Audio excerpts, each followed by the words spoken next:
चला आज भन्नाट बनवूया चिवळाची भाजी, मस्तपैकी सोपी रेसिपी आणि आयुर्वेदिक भाजी आहे, शरीराला खूप चांगली आहे. चला बनवूया सोपी तुम्हाला दाखवते चिवळाची भाजी.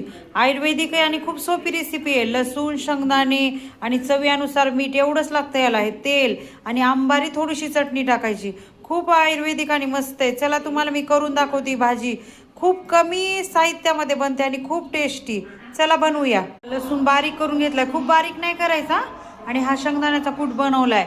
ही भाजी थोडीशी आंबूस असते हा चवीला, पण खूप अप्रतिम लागते, छान. चला बनवूया, मी दाखवते तुम्हाला कशी बनवायची ती. चला तेल टाकून घेऊया ह्याच्यामध्ये.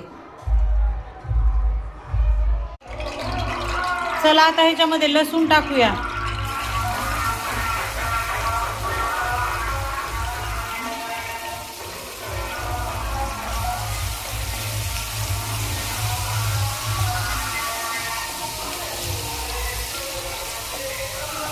थोडासा भाजायचा लसूण लाल होईपर्यंत, खूप नाही भाजायचा. चला आता ह्याच्यात भाजी टाकून घेऊया.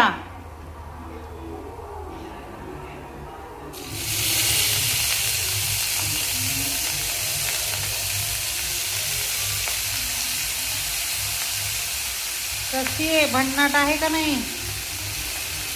भन्नाट एकदम. चला ह्याच्यामध्ये आता चवीनुसार मीठ टाकूया.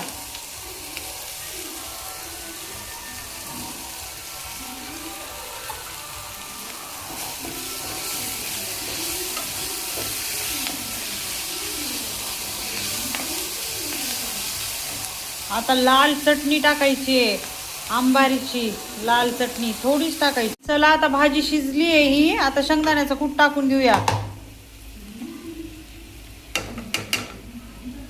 आणि चांगले एक जीव हे करूया ह्याला. आणि कमी गॅसवर करायचं आहे. आता शिजली आहे भाजी, फक्त त्याला मिक्स करून घ्यायचं आहे शेंगदाण्याचं कूट, छान मस्त. चला आपली भाजी तयार आहे, सगळं मिक्स झालंय. आता शेंगदाण्याचं कूट वगैरे मस्त झाली आहे भाजी, तयार आहे. आणि ही भाजी लगेच शिजते, लगेच होती ही भाजी, काही वेळ लागत नाही. खूप मस्त झाली आहे, भन्नाट दिसतीये का? वाव, मस्त छान. जेवायला ही मस्त चिवळाची भाजी, हा कांदा, मिरची, फरसण आणि भाकरी आणि घरचा आंबा आहे हा, केशर पिवळ.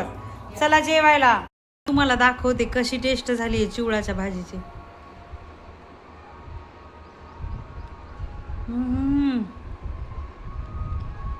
खूप छान, एक नंबर. भन्नाट मिरची, एक नंबर झाली भाजी. आणि घरचा आंबा आहे हा.